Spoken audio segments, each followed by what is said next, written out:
भारत का कुछ नहीं बिगाड़ा दुश्मन की तलवारों ने, भारत को बर्बाद किया भारत के गद्दारों ने। दोस्तों, आज भले ही भारत में गरीबों की संख्या बहुत ज्यादा है, लेकिन एक समय हमारे भारत को सोने की चिड़िया कहा जाता था। पर आज से हजारों साल पहले भारत को लूटने का जो सिलसिला शुरू हुआ वो अभी तक जारी है। भारत को लूटने के लिए कई विदेशी अपनी विशाल सेनाएं लेकर आते रहे। कभी मुगल तो कभी अंग्रेजों ने भारत को लूटने में कोई कसर नहीं छोड़ी। वैसे इन बाहरी लोगों की बजाय देश के लोगों ने भी भारत को कम नुकसान नहीं पहुंचाया। जरा सोचिए, क्या कोई अनजान शख्स आपके घर के राज जान सकता है जब तक कि कोई घर वाला उसे वो राज न बताए। वैसे ही हिंदुस्तान के ये गद्दार थे, जिन्होंने अगर गद्दारी न दिखाई होती तो भारत शायद आज भी सोने की चिड़िया होता।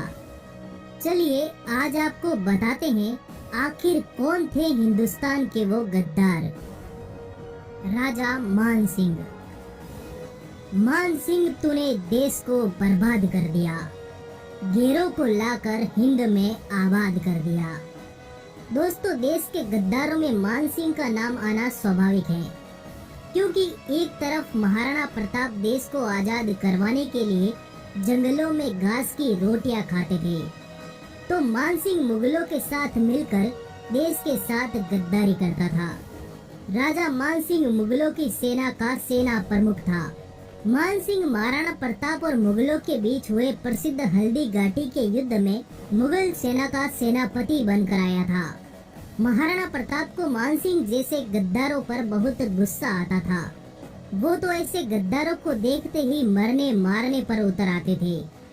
तभी तो जब हल्दी घाटी का युद्ध हुआ और मान सिंह और महाराणा प्रताप का आमना सामना हुआ, तब महाराणा प्रताप ने मान सिंह पर भाले से ऐसा करारा वार किया कि मान सिंह अपने हाथी पर लगे होज में जाकर छुप गया और मरते मरते बचा।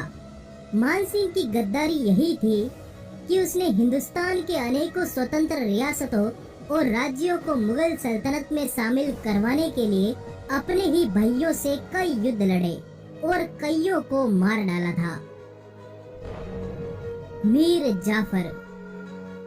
ब्रिटिश शासन के दौरान प्लासी की कुख्यात लड़ाई में मीर जाफर ने अपने ही राजा सिराजुद्दौला को धोखा देकर अंग्रेजों की मदद की, जिसकी वजह से भारत में अंग्रेजों को पांव पसारने का मौका मिल गया। प्लासी का युद्ध ही वो पहला युद्ध था जिसे जीतकर चालबाज अंग्रेजों ने भारत में ब्रिटिश राज की स्थापना की शुरुआत कर दी। मीर जाफर अवसरवादी और महत्वाकांक्षी व्यक्ति था। वो अंग्रेजों के थोड़े से खजाने के लालच में अंग्रेजों के साथ जा मिला। हालांकि अपना मतलब निकल जाने के बाद अंग्रेजों ने हिंदुस्तान के इस गद्दार को उसकी गद्दारी की सजा भी एक गद्दार से ही दिलवाई।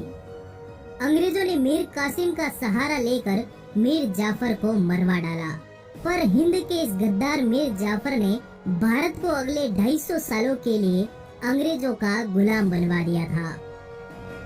जयाजी राव सिंधिया।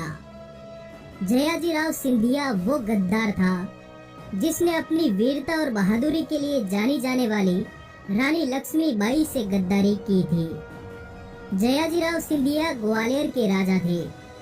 जयाजी राव सिंधिया देशद्रोही राजाओं में से एक था और अंग्रेजों का कट्टर समर्थक था। उसने अंग्रेजों के साथ मिलकर एक कूटनीति तैयार की।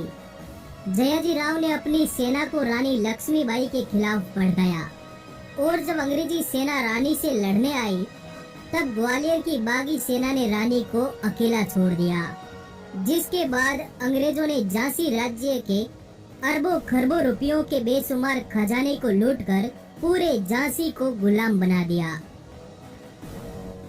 फणींद्रनाथ घोष। अमर शहीद भगत सिंह देश को आजाद करवाने के लिए क्रांति पर उतर आए थे।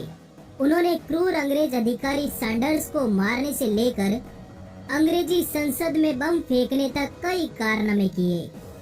पर जब भगत सिंह, राजगुरु और सुखदेव को अंग्रेजों द्वारा पकड़कर कोर्ट में पेश किया गया, तब फणींद्रनाथ घोष ने ही सैंडर्स मर्डर और असेंबली में बम फेंकने के केस में भगत सिंह के खिलाफ गवाही दी थी।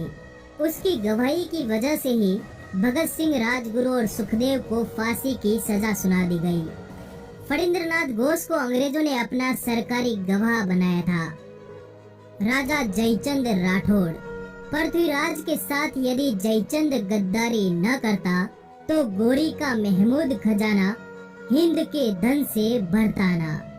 दोस्तों, दिल्ली के महान हिंदू सम्राट पृथ्वीराज चौहान और कन्नौज के राजा राजा जयचंद के बारे में हम सभी जानते हैं। पृथ्वीराज चौहान और राजा जयचंद की दुश्मनी बहुत पुरानी थी। जयचंद ने मोहम्मद गोरी के साथ मिलकर पृथ्वीराज चौहान से गद्दारी की थी।